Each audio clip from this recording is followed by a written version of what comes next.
Hey, you guys, happy Friday. Happy Freaky Friday. Hey, happy Freaky Friday. Hey. I don't know why I don't feel like I have to do an introduction, but I just like doing them, so who cares? I hope everybody's having a great day. Again, happy Friday. I got up early today and got my nail fixed. I'm not flicking you off, but I went and got my nail fixed.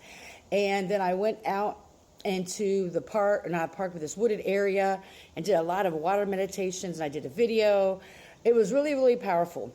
And so in my dream last night, there were some people from one of my favorite shops, the Magical Druid.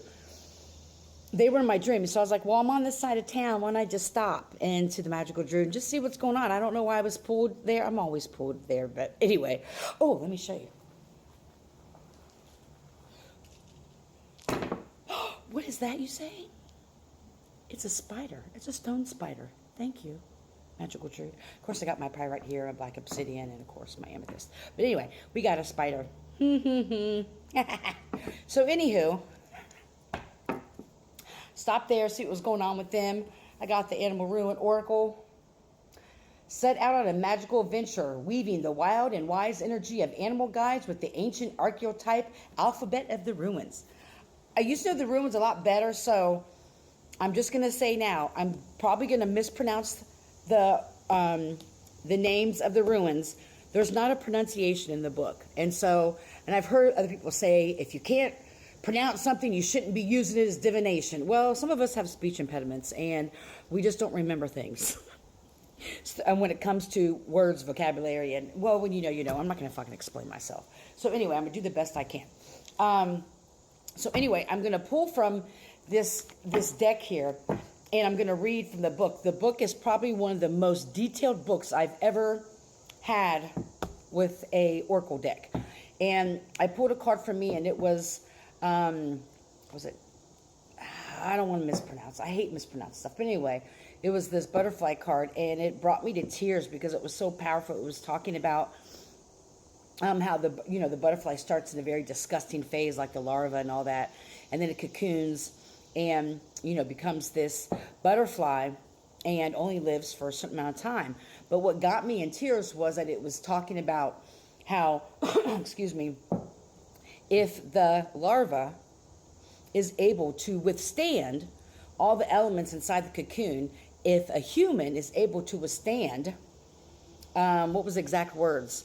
Materialism, capitalism, all the negative elements that come at you when you're in this cocoon phase, and you're able to break out of that cocoon and expand. And by doing that, you then recreate your childlike qualities, and you are purified and cleansed and reborn again as if you were brand new. I know. So that was 311, but 313. Let's pull cards. Get a message of clarity. I know that was a long intro, so thank you for sticking by. Appreciate you guys. I got mad love for you. Mad love. Can we call on to the Animal Ruins, please, and get a message of clarity for those who would like it, please?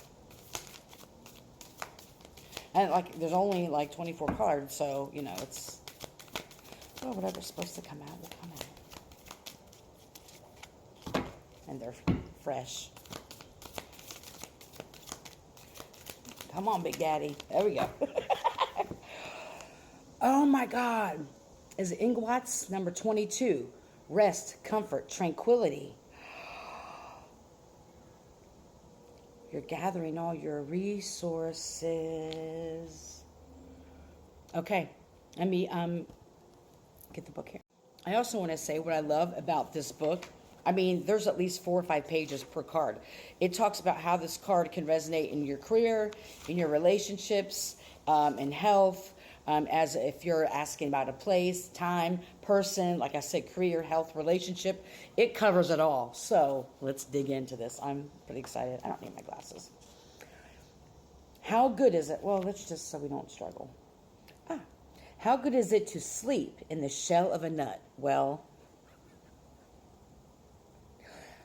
the seed is dozing, curled up in the warm darkness. It dreams of the day when it will break the hard shell and become a tree. But not yet. Just 5 more minutes. That's interesting because my mom everyone in my family, we'd cook.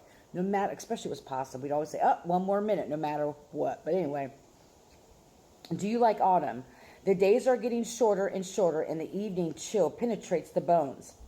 In autumn, nothing is more enjoyable than coming home at the end of the day when you can finally wrap yourself in a blanket and sit with a cup of steaming tea, listening to the rain pounding on the windows. Danes call such as, was it Heige?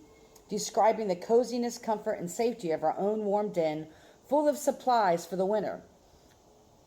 This has become an extremely popular life philosophy in Scandinavian countries and beyond, also influencing aesthetics, especially in terms of interior design. The Hygge, Hygge lifestyle has been criticized as a hypothesis of mediocrity, laziness, which is known as one of the 7 deadly sins, and settling for small achievements. In the era of the all-consuming rat race and the push for success, it is worth considering whether a happy life really consists of getting to the top of the 8,000 mountain peaks and signing international contracts on a daily basis? Right. Our life involves primarily what is ordinary and everyday. Will a hero attracting crowds with great deeds be happy if they do not find pleasure in drinking coffee from their favorite mug?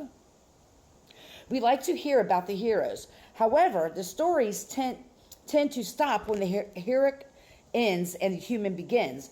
Myths and literature rarely show that sometimes even a brave demigod has a stomachache or unthinkable. They need to go into the bushes in order to relieve themselves.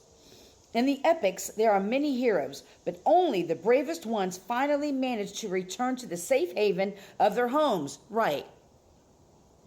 It took, what is it? I used to know how to pronounce this because it was in my literature class. Odysseus. 10 years to do so. A true hero is not one who burns themselves out in the heat of the battle, but the one who remembers the warmth of the heart and returns to normal life. We should not only admire those win wars, but above all those who clean up after themselves and build anew, despite everything that has happened to them.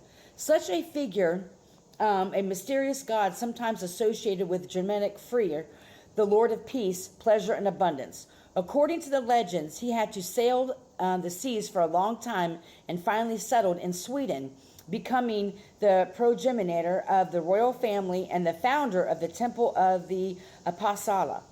This is how the Anglo-Saxon rune poem recalls him. However, there is no reflection here on the fact that it is difficult to expect success in sea conquests when the hero does not also value warm, safe part at the end of the journey. The shape of this is reminiscent. It doesn't show it in here. I wish, that's one thing, I wish it did show the shapes of the ruins in here, but it doesn't. Securely enclosed space. It could be a grain-filled granary full of supplies for the winter. It could be the belly of a pregnant person that protects the baby so that they can mature in peace before confronted by the outside world.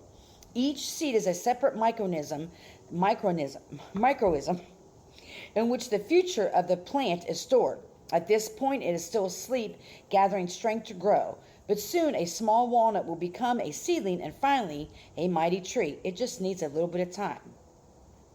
But where does the mouse come from in this rune card's artwork? If you think about it, there are many dangers in life for this little creature. Stray cats, birds of prey, hungry foxes, and even humans desperately trying to exterminate the pest.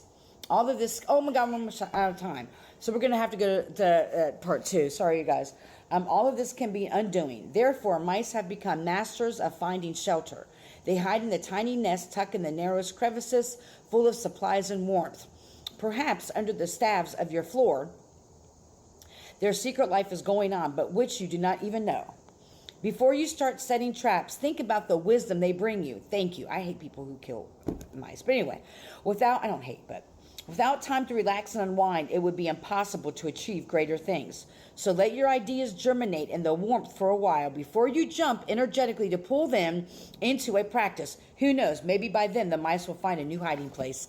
I was going to go into this, but we'll just go with part 2.